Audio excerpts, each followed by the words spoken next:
Hi, I'm James Eade at the Eade Foundation, but you can call me Jim. Uh, just want to talk a little bit about me, or a lot about me, and I want to talk about chess because I was a chess player from a very young age. I won adult and scholastic tournaments when I was young, and I got a little older and I got a little better. And I ended up being able to fight with grandmasters. I fought with them tooth and nail, but I lost a lot more than I won. And I have to say, that it was an experience and I loved chess, but I couldn't really get as far into chess because I had a full-time career, blah, blah, blah. I had excuses. So I got into writing. And this is probably the most famous book that I've ever written. And I got into organizing tournaments, Grandmaster International tournaments, that sort of thing. And I did a lot of stuff. And in 2018, the USCF awarded me with the Outstanding Career Achievement Award, which I'm very proud to say. But that's about me. But what about the Eade Foundation? Well, the Eade Foundation is a not-for-profit charitable organization. And what we do is we try to build communities through chess.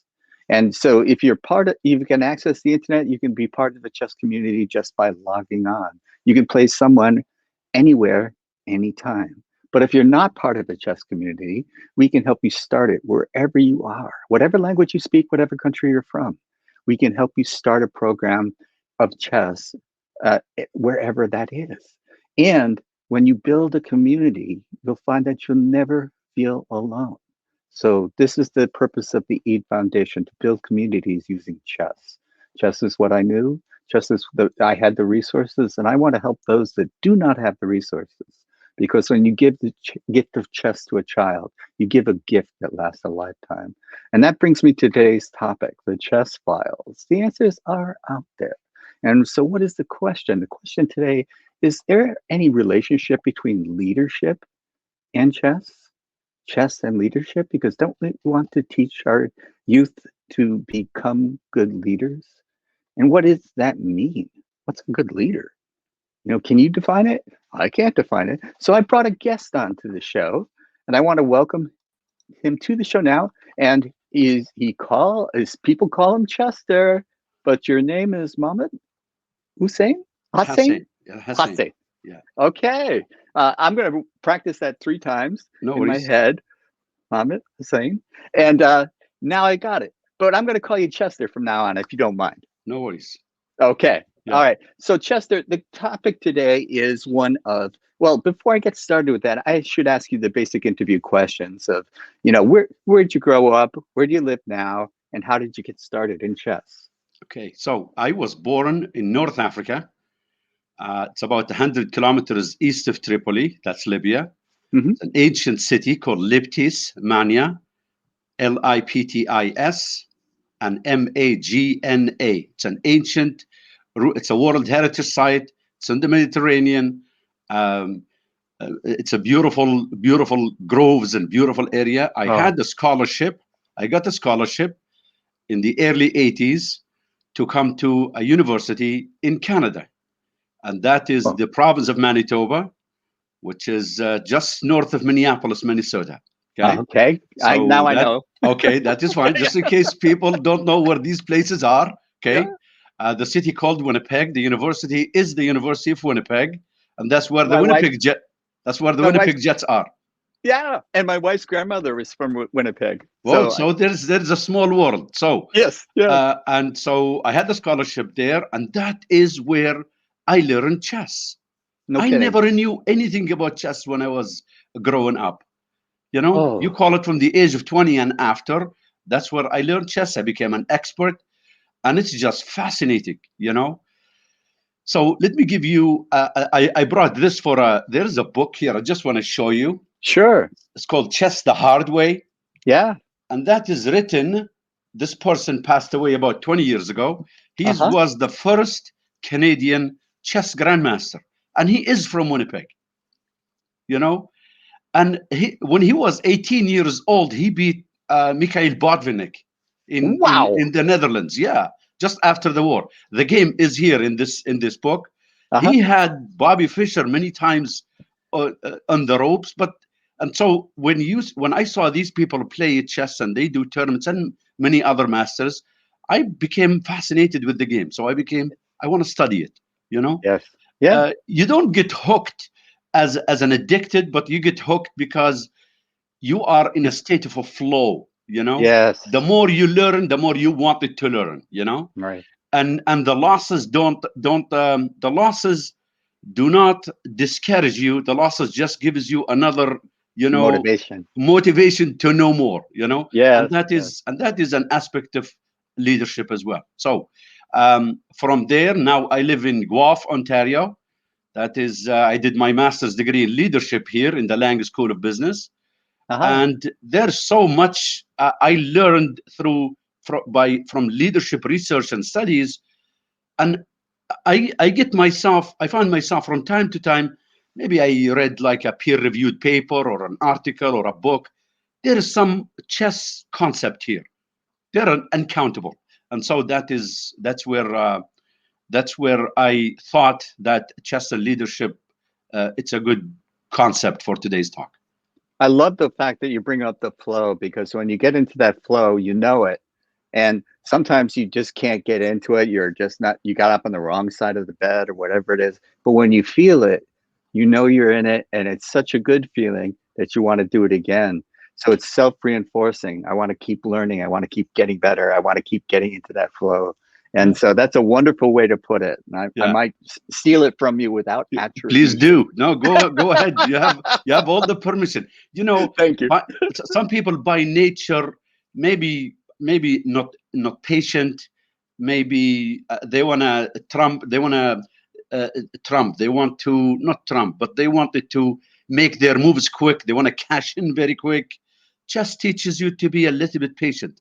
The Yes. more patient you milk the position, you squeezed, the last drop from that stone, and that is what make great chess players great. Yes. They are they maximize their resources, and that comes from Was the game. was there a grandmaster named Spraggett from Canada? Big time. I knew him very well. Yes, yeah. Uh-huh. Oh, he's a Because Canadian champion for many times. you and if you had asked me who the first grandmaster from Canada was, you would have won a bet with me because I would have Okay, named him. this is the one.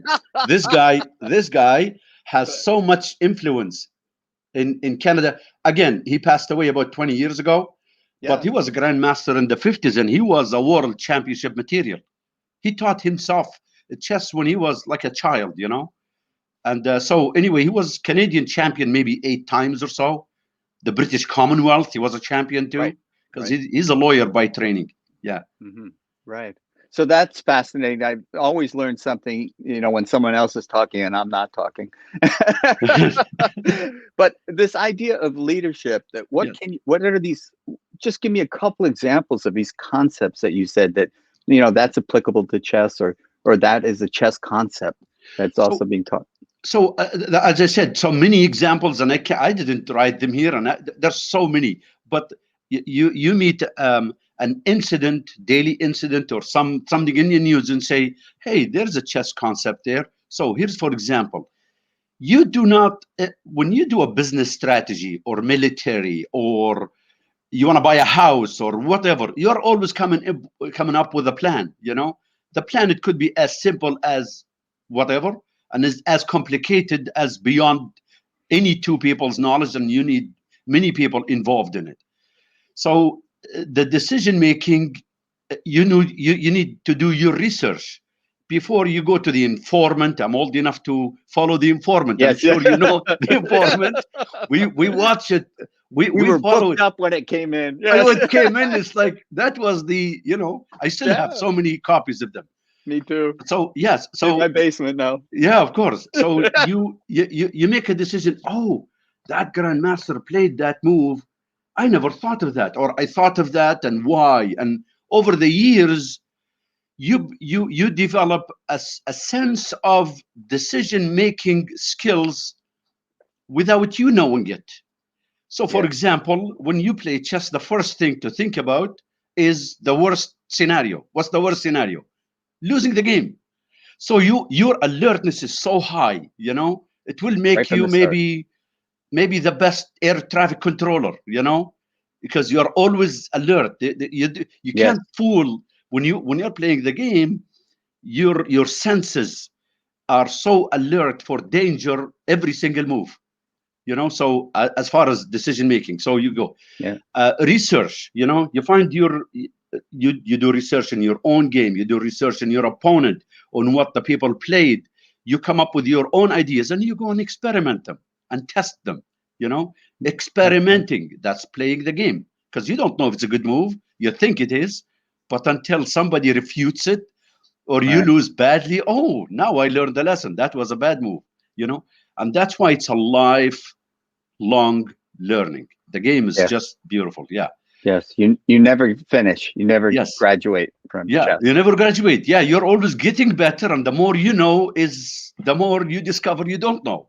I Yes. will give you this. A few years ago, maybe about 2 years ago, I would say white was Aronian and black was Kramnik.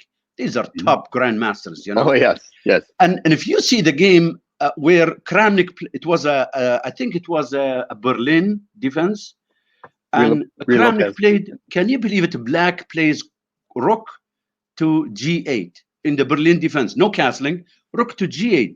Look Right. it up. And he just walked through him like, where does this idea come from?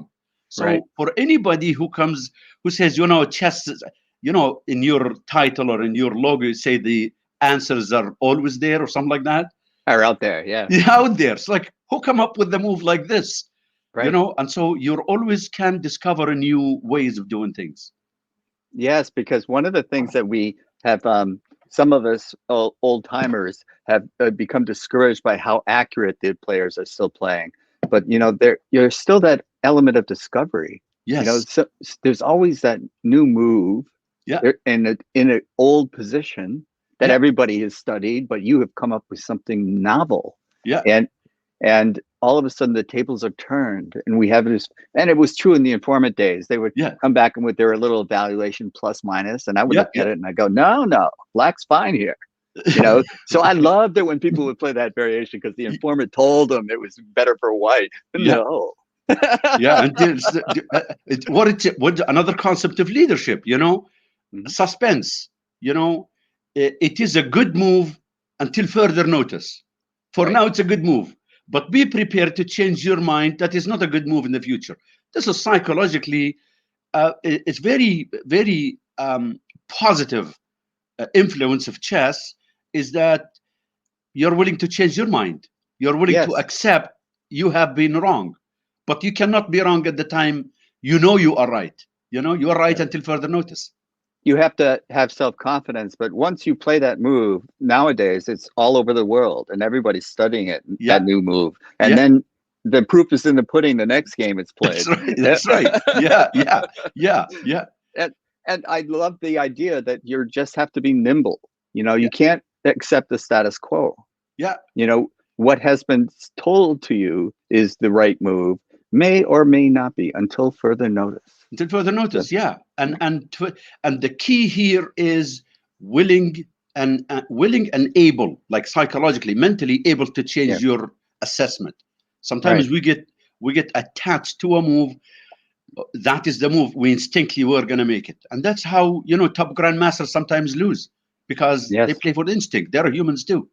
Yes, Yeah, of course. yeah. And when I was playing them, I always thought, well, maybe they're going to have a bad day, and I should just be ready for You're when they play. hoping. Yeah. Oh, yeah. Maybe it didn't turn out to be true very often, but maybe they would make a mistake because they're just having a bad day, and maybe they're making a mistake when they're playing against me. So why should I be defeated before I sit down?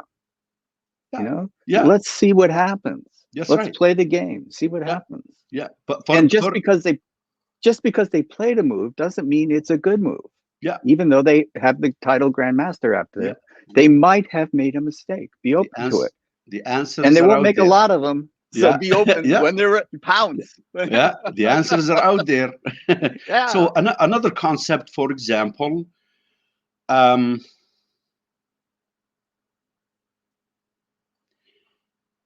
ethics. Okay. So when you make a decision, And sometimes, there's a professor from Stanford. His name is Pfeffer. It's an excellent professor in organizational uh, uh, psychology in the School of Business, and he has a book called Leadership BS. You know, and here you can see him online, and I read to him a lot. And so, what is leadership? But ethics, people sometimes they make decisions, and we're humans too. In regimental organizations, people sometimes don't tell the truth, because every boss has a boss. Every boss has a boss. And so when an organization becomes very rigidly regimental, it invites lack of ethics. It invites lack of accountability. In the game of chess, you are the only one. You are the chairman, you are the chairwoman, you are the CEO, you are the one who does the delivery, you are the one who runs the whole corporation. And so you need to mentally be prepared to greet your customer and to answer the phone, and make the Yeah. big strategic decision for the whole organization. That's what the chess game is. So when we say ethics, for example, if you cheat yourself, you're cheating yourself. That's why people sometimes who don't play the game, they say, what if you play a game and somebody, changes the pieces, Nobody changes the pieces. We know what the pieces are. If they Yeah, change the yeah. pieces, they're cheating themselves. Right. So Or even using computers now. That's a you're using cheating. That, computers now. Yeah. Yeah. yeah, and that's a form of cheating, and I never can understand it because who are you cheating? Yeah. You're cheating Yes, yourself. you're stealing my rating points. Okay, fine, but you're really cheating yourself Yeah. But in because the end, you're. Yeah, yeah, in the end, you knew you were losing. Okay. And you knew what you made is a wrong move. So go live with it. you yeah, know yeah. So the ethics part of it is in the game. Playing the game itself sanitizes you from being unethical. and you can also learn from your mistakes. So Yes. you don't have to cover them up or hide them from your boss Yeah. or anything like that. You can play it, and checkmate is the ultimate authority here. If you get checkmated, you'd only blame yourself. Yeah. Yeah. And if you checkmate your opponent, they can't say, "Oh, if I had done this or I had done that." That's just cheating yourself. You Just cheating say, yourself. Yeah. if I had done." Yeah. Yeah. Well, Why you didn't you? didn't. Yeah, right. What you did was this. Next time. And next time, learn. Yeah. Learn from your Yeah. mistakes. And And and this is an yeah, and ethical thing as well. the research, some people say, you learn from your mistakes. That's the dream. The dream is to learn from your mistakes. There is a study came from University of Chicago from undergraduate student in the last year or so. It was like an undergraduate degree thesis, and Mhm. it came online, so I read it, which is people actually tend to learn from not from their mistakes, learn from doing some from the positive things in life. Okay. Ah, So when I ran this by a local international master, and we were talking, and I said, and we were talking, and he was telling me, yeah, because if you wanted to win against an opponent, take their games, don't analyze the games that they lost. Okay. You want to analyze the games they won, yes, because the games they won, they become attached to. That's the one they are emotionally attached to, and that's the one yes, they studied it more. And so when there are errors in that game, although the result they won, but there is latent errors there. That's how you study against them. It's that's interesting. fascinating Yes. because maybe I never got that good because of it, because I did not think of it in those terms at all. I would always think about, I learned from playing over my losses, and never occurred to me to play over my opponent's wins. Yeah, So playing against you, because your opponent is also has it's a human. yes, they, right, they they're also attached to their uh, positive outcomes. right, So they right, forgot there's they made errors in those games, but okay, they got 20 rating points. Who cares? But the right. lesson there, they did not discover it. Well, this seems like a lesson that's applicable in many fields, including like positive reinforcement is superior to negative reinforcement. You know, Yes. that just is now a commonsensical thing to say.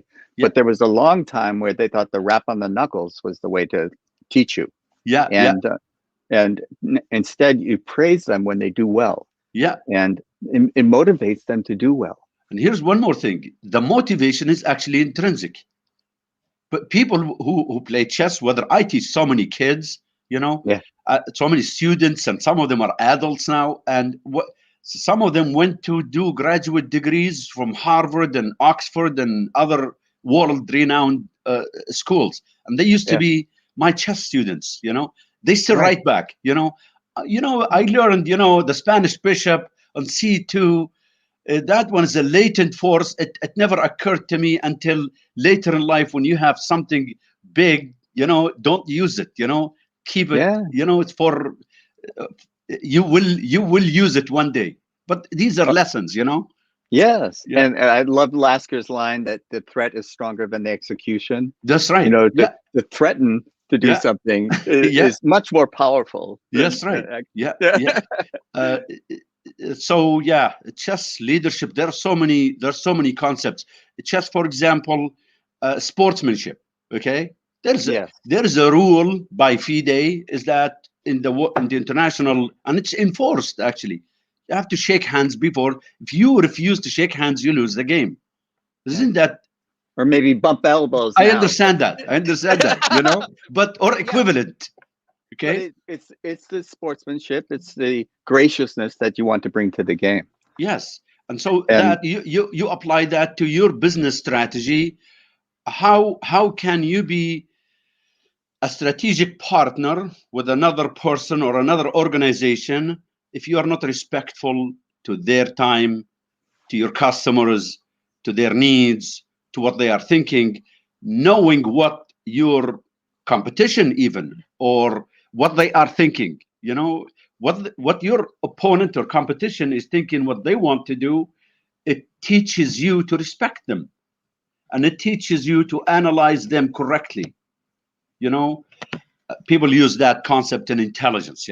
Like yeah, like CIA, let's say. Okay, yeah, if they yeah. want to find, if they want to make a report to the president, they can't just make it up. They have to be real, cold-blooded analysts. You know, Yes. yeah, And this objectivity that I think we're speaking about is such an important aspect of it, because you can wish your move is good, but if it's not a good move, it doesn't matter how hard you wish it. You have to be yes, objective.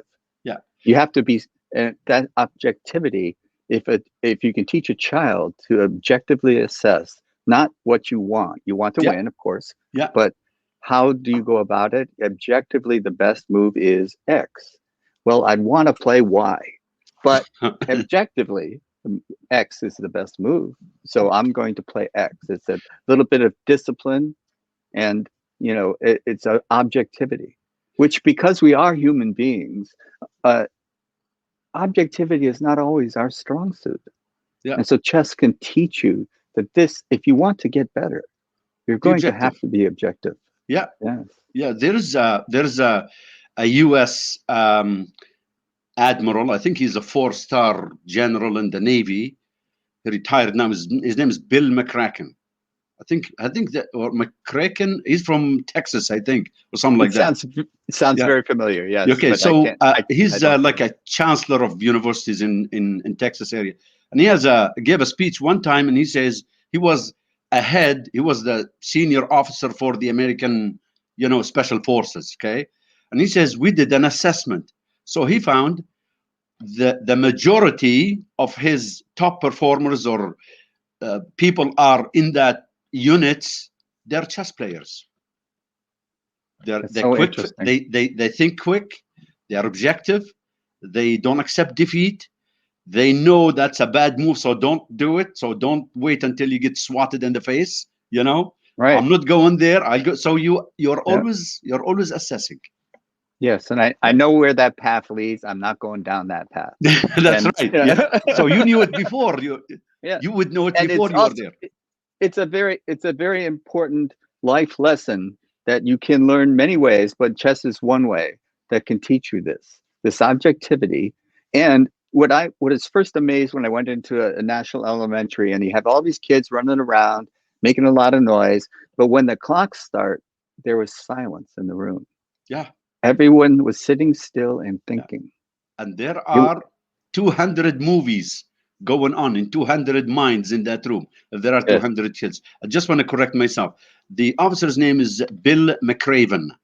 McCraven. That's it. Yeah, Okay. that's right. You can look him up. Yeah, Okay. yeah. But we strive for accuracy. We don't always achieve That's right. 100%. Yeah, yeah. But we're not perfect. We're Hey, human he might be beings. listening to this. You never know. Shout out to Texas in Okay. general.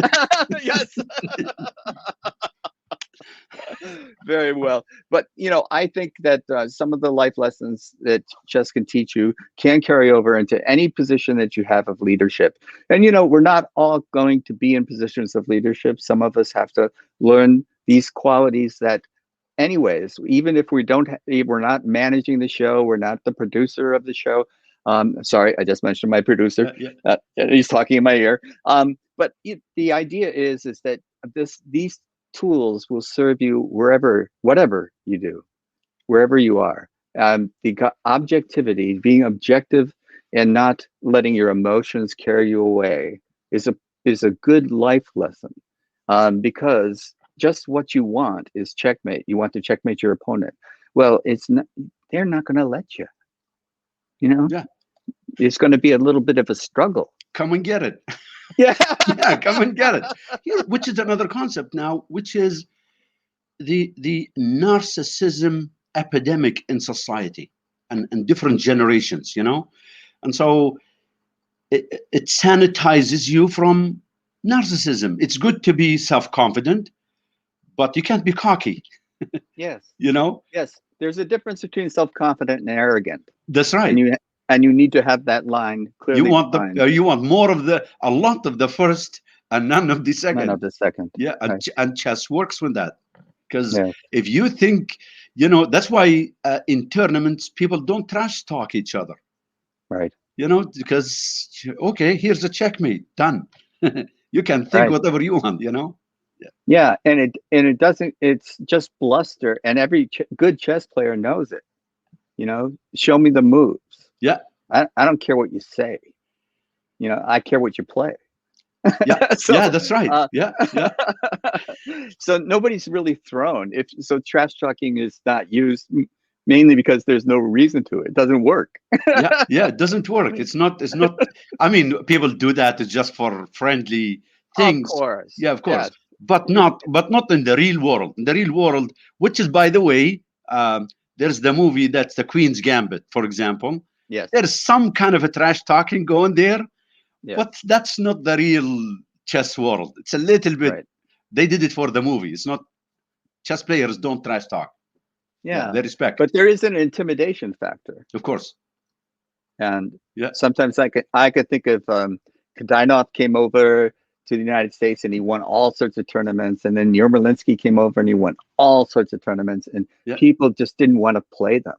yeah, When they were on their hot streaks and winning everywhere, because people were just getting intimidated. They called Fischer fever. Playing yeah, Fischer, you got a fever.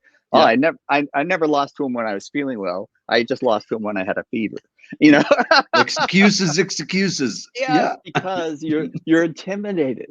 that's You right. know, and Pal Banco sat down with sunglasses against Tal because he thinks Tal staring at you would freak you out. So Yeah, get out of my head. yeah, yes, exactly. Yeah, But or fortunately, they're sending moves in yogurt. The blueberry flavored yogurt told them to play this, and we can make up all of these things, but they're phantoms. All there are the moves on the board, yeah, and you have to be self-confident enough to be able to trust your own analysis and be objective about your analysis. It isn't enough to want to win. It isn't enough to not want to lose. It is to just be objective about your analysis, have confidence in your analysis, and if that better player wins because they analyzed the position more accurately than you did, yeah, shake their hand. yeah. That's right. You Yeah, know, you learn good something. job, well done. Yeah. You know, Oh, I did not see that move, I did not see that move. or Yes, you saw them, but you did them in the wrong order. So right, tempo, the tempo is in chess is very, very important. right.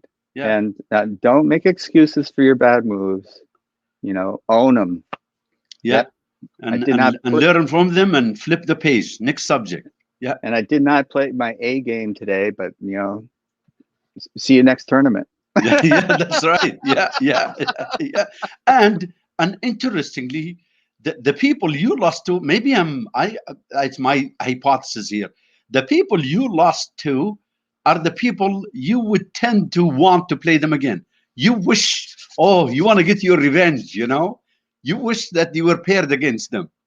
I have one story in Yeah, Las Vegas, which is a tournament coming up, the National Open. One year, they did a bad pairing in the late rounds, and I was played against a player of my caliber when I should have been played against, because of my score, I should have yeah. been playing a grandmaster. And so when I pointed out the error, the tournament director said, "Well, would you like to play Larry Christensen?" And I said, "That's why I came here. That's I right. wanted to play him." Yeah, that's right. I didn't want to play this guy who's only as good as me. Yeah, yeah. I want to I play want, the other ones. yeah, Yeah, yeah. and Pair me up. yeah, You know, I want to get behind the line, the yeah, rope. because You because know, you don't get to qualify to play these people every tournament or every day, you yes, know. And so if that's you get right. the chance, Yeah. take advantage of it and cherish it. And another time in the late round, the second round of the tournament, it was the nighttime tournament, and I had a game with Grandmaster Walter Brown that lasted 7.5 hours. It was the only game going on. There was a little crowd of people around it watching it. I'm exhausted, and it's a rook and pawn ending, and it's a draw. But I press. I'm trying to win, and I lose naturally. This has happened to me when I try to press the drawn position. I lose. I've learned that lesson 1,000 times. But anyways, all I want to do is go up to my room, collapse in my bed, and cry myself to sleep. And Walter says, "You want to analyze?"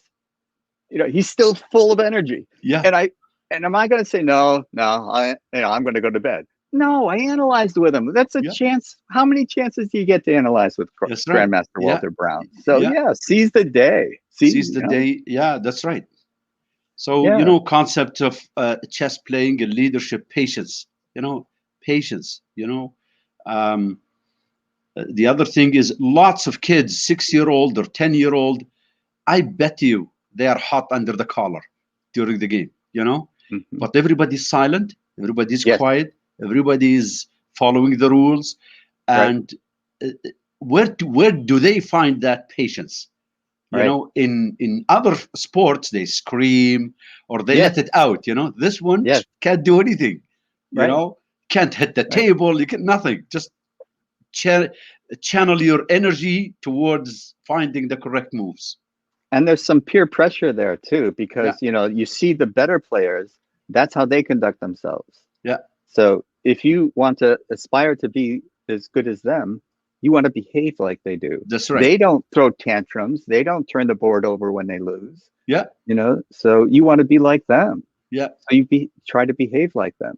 So it's not so much what it is something. If you misbehave, people will let you know, but that behavior is a learned behavior because we all want to throw the board up after we lose, yeah. but So we know we can't.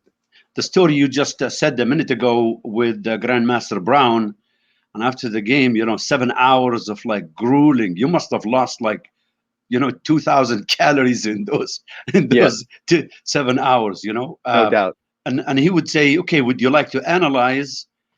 There's a concept here. That's coaching. That's in leadership. That's coaching. That's actually you got coached free. Yes, The fact that yes, free the game itself is coaching, and then a couple of hours after that post-mortem analysis, or 1 hour or whatever, maybe you go for a coffee or whatever you want to do, and that's yes, also coaching, and you got right. that free. It was an amazing gift, Yeah, that, and he wanted to analyze with me. That was a compliment, yeah, he's a good coach.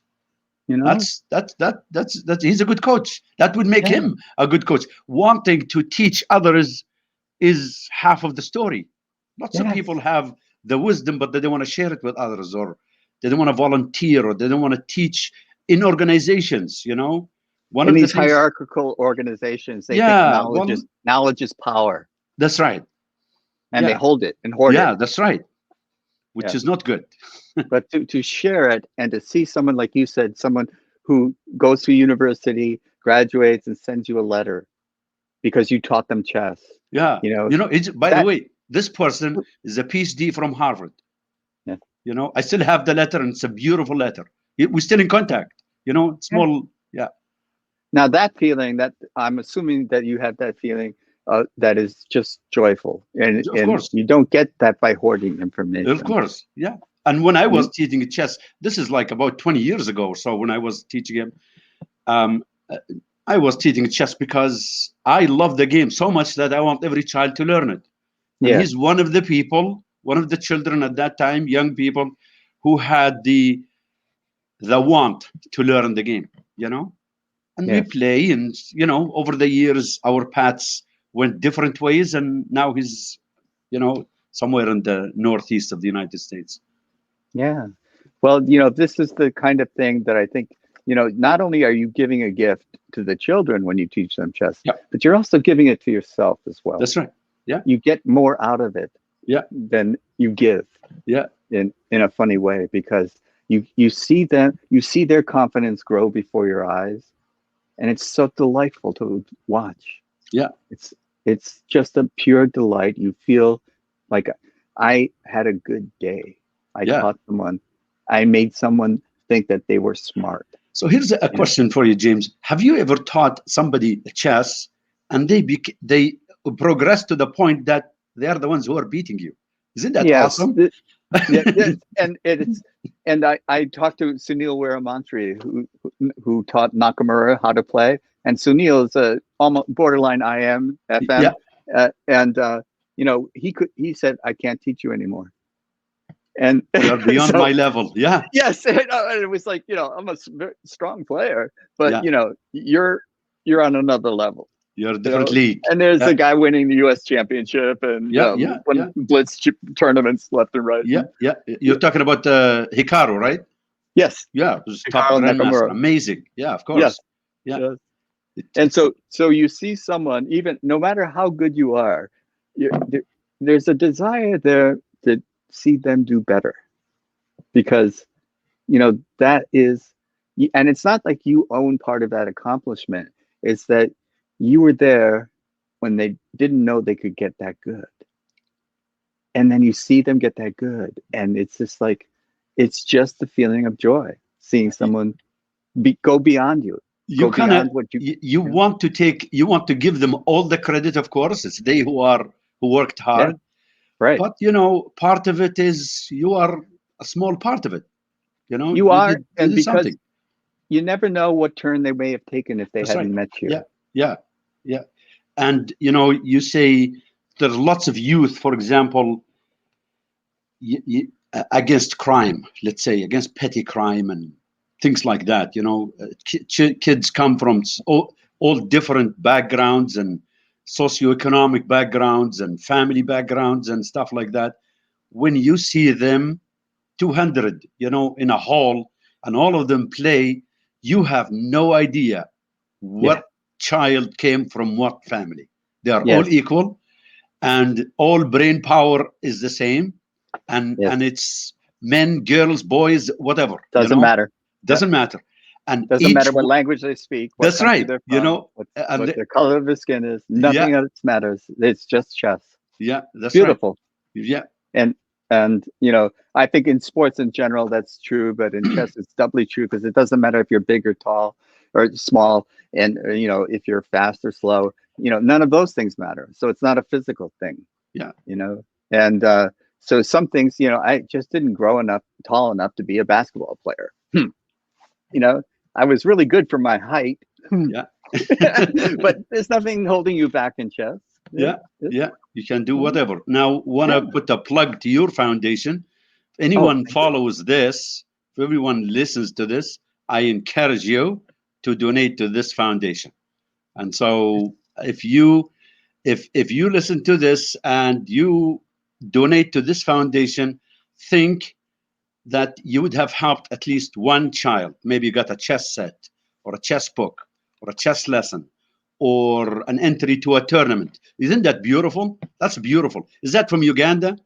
Uganda, Yeah, yeah. yeah. This I one's saw Zambia. I saw your post online the other day in my Rotary Club, which I becoming a president to my Rotary Club in a couple of Shout months. out to the Rotary Club.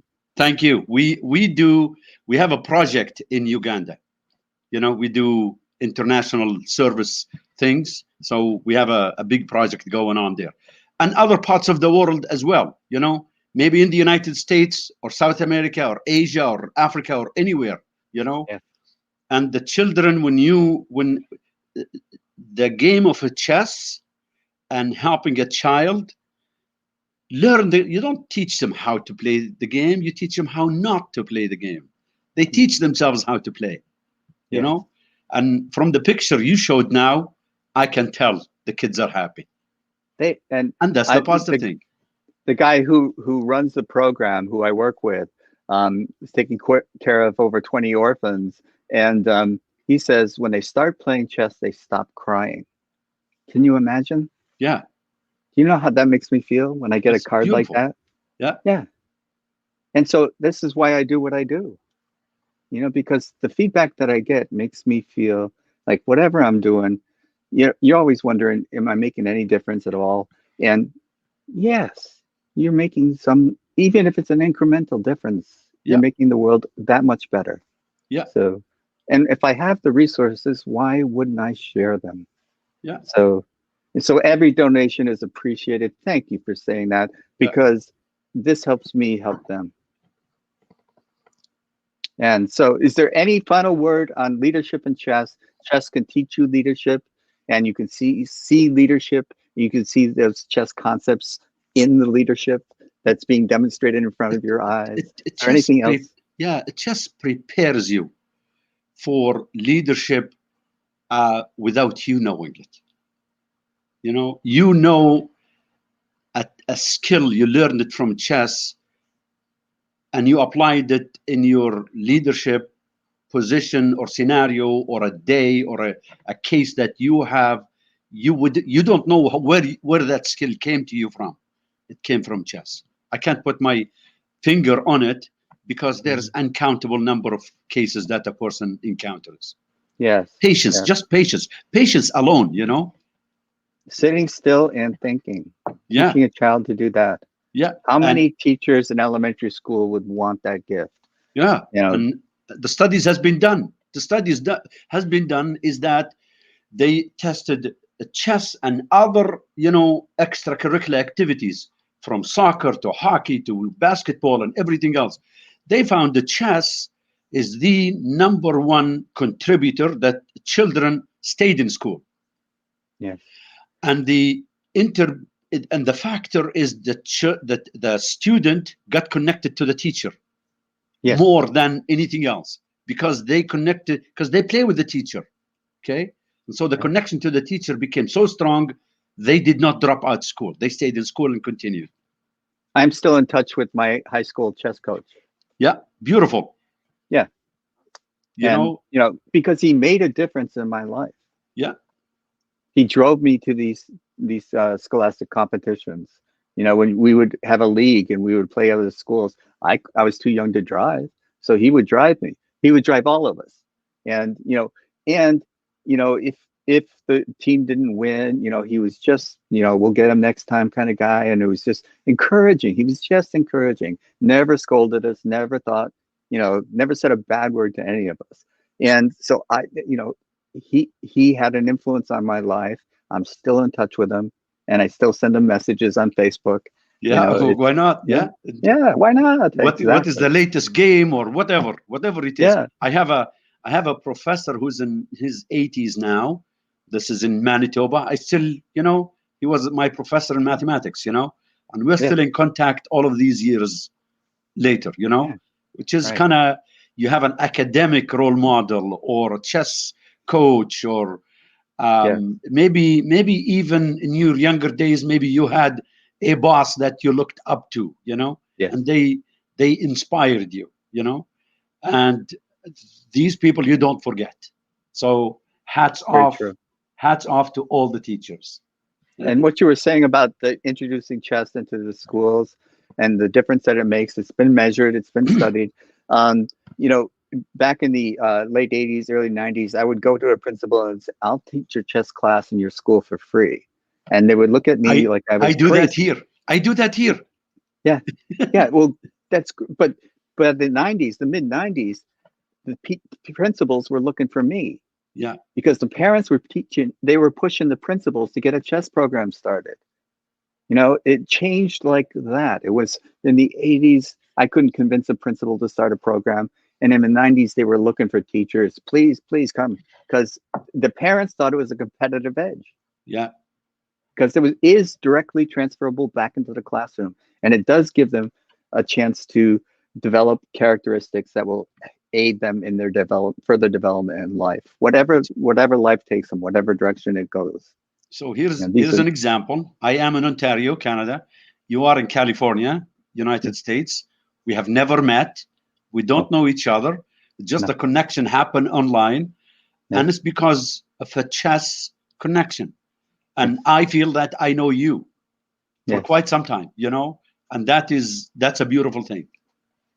I couldn't agree more. Yeah, yeah. So let's that be our final word for the Thank show. you. And you've been a wonderful guest. And I'll call you Chester. But this is a fascinating subject and one that we don't discuss often enough. The elements of leadership that can be learned through playing chess, Yeah. and how they can be observed in life. And you see a good leader, and what are the things that qualities that they have, and think about those things as they apply to their chess games and Yes. to your ability to improve, to get better, and to be a better role model for others, and to teach others. Share your knowledge. Don't hoard it like a miser. Share it. If you have the ability to share your knowledge, why not? Why wouldn't you do it? So thank you for being my Beautifully guest. said. I'm so grateful to Mick. Thank you very much. Okay, Have a good night. I'm going to take you off. Now it's just me and you. Hi, Mom. And I just wanted to say that that was a great discussion, but it's important work that the E Foundation does to sponsor this show, The Chess Files. The answers are out there, and you can help me help others by donating to it. But this is a regularly scheduled show. I have different guests every week, and it's always 1 p.m. Eastern Time on Fridays. So, we occasionally have some production errors, and I know production errors, and so, but if you'll join us, there'll always be something that'll be of interest to you because the guests that I have found have taught me things that I didn't know. So, with that, I will say goodbye for now, and I will see you another Friday.